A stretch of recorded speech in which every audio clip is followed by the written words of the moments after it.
Degree نہ کرنے والا شخص کبھی بھی سچویشن ہینڈلنگ نہیں کر سکتا. مثال کے طور پہ ایک اسٹوڈنٹ جس نے میٹرک کیا ہے، میٹرک کرنے کے بعد اس کو فار ایگزامپل کہا جاتا ہے کہ آپ 6 ماہ کا ایک کورس کر لیں.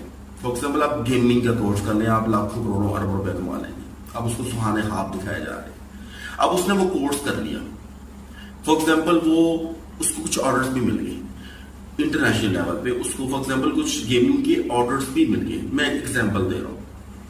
تو کیا وہ اس 6 ماہ یا 4 ماہ کے کورس کی بیس کے اوپر انٹرنیشنلی کمیونیکیشن کر سکتا؟ اب آپ پھر کہیں گے کہ کمیونیکیشن کا کورس بھی کرو.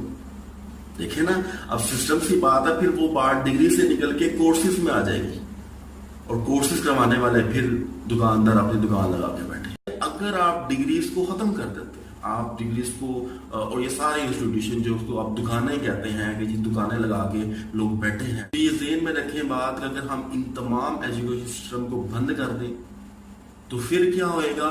15 سے 20 لاکھ ٹیچر صرف پاکستان میں ان امپلائی ہو کے رہ جائے گا.